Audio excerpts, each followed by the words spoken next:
Remember when Research in Motion's BlackBerry smartphones set the bar?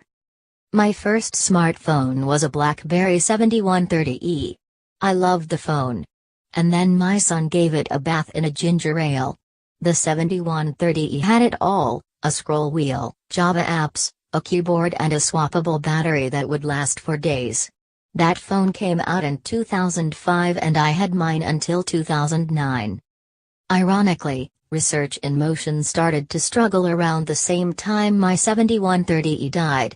The company held on to its past too long, renamed itself after its flagship product, and you know the rest, pretty much drove itself into irrelevancy by fighting Android and clearly defined market data. Until yesterday.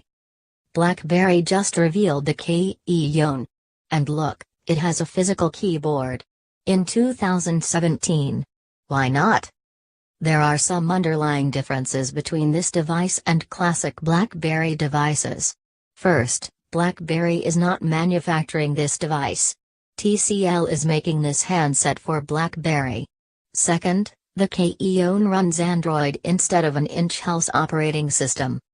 BlackBerry had previously stopped making devices and building OSs in a bid to return the company back to profitability.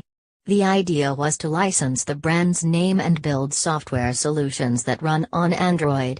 BlackBerry's CEO John Chen described the move last year as a way to ensure the BlackBerry brand remains on a device. The KEYone is the first device to be released under this new strategy. If only it had better branding. KEYone? I'm not a fan. The idea is to serve a portion of small group of consumers interested in potentially owning a smartphone with a keyboard. The word potentially is key here. Because according to the people BlackBerry surveyed, they're just potentially interested in owning such a device. The KEYone's hardware is novel in 2017.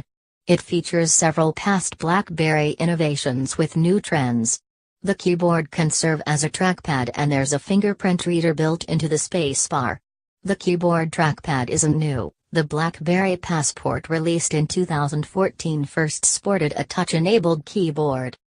The phone runs Android. BlackBerry had stopped using its BlackBerry OS several phones back.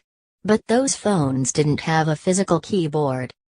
I guess there's potentially still a set of consumers that want a physical keys and it's only proper for BlackBerry to be the company to serve this market.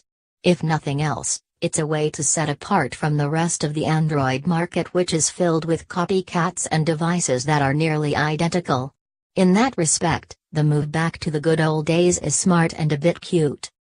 BlackBerry's market share crashed from being the most dominant handset maker. Apple and Samsung took over the top spots. The market for the KEYone is not large enough for BlackBerry to ever regain its spot, but it might sell in enough numbers for BlackBerry to see a small bump. And since BlackBerry offloaded the manufacturing to TCL, it no longer shoulders as large of a liability if the device completely fails. BlackBerry will never set the trends in smartphones. That day is long past. Now it's a boring software company now that mostly stays out of the headlines. That's healthy.